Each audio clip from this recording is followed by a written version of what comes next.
Because of our skin and our hair color, we Chinese and Asian Americans will always stand out.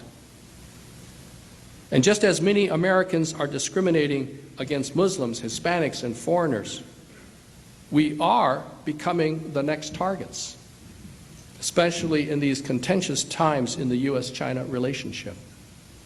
Already, the Trump administration is actively considering drastically reducing the number of Chinese students allowed to come here to study. And let's not forget the recent case of Sherry Chen. Sherry, you're in the room. Stand up, please. Sherry, thank you.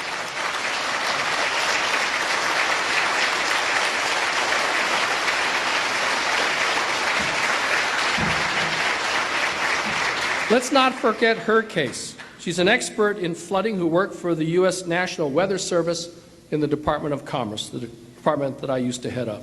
She was arrested and handcuffed in front of her colleagues, suspected of spying for China, because what did she do? Supposedly illegally downloading data about dams from a restricted government database. Well, and what was so illegal? She used a restricted password belonging to a coworker who passed it around and posted it for everyone in the office to use.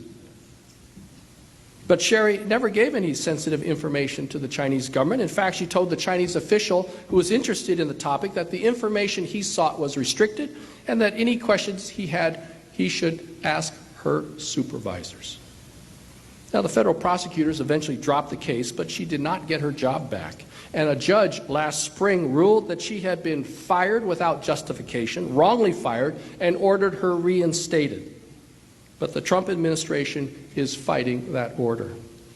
And I'll be very honest, I'm embarrassed that she was fired by my successor, or my successor, a Democrat, allowed that to happen in the Department of Commerce.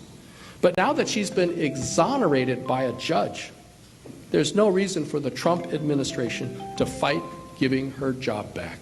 If the Trump administration were smart, they'd say, that was a mistake done by the Democratic administration. I'm going to correct a wrong. We're going to reinstate her. But they won't. She needs to be reinstated right away.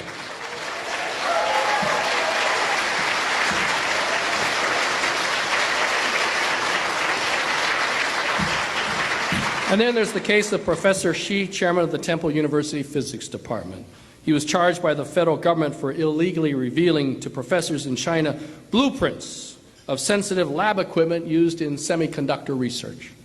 Then prosecutors dropped the case when they learned that the blueprints were not of sensitive equipment, but of something Professor Xi had invented himself. Had they done their homework before the charges were filed, they would have never brought the case. Why? Because the designer of the sensitive equipment even told the FBI that the blueprints were not of his sensitive equipment.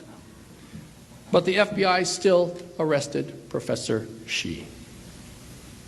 And in Silicon Valley today, we have heard of companies founded by Chinese Americans whose businesses are being hurt by a whispering campaign by competitors who tell potential customers, you don't want to buy from company XYZ because it's headed up by Chinese and it might have ties to the Chinese government.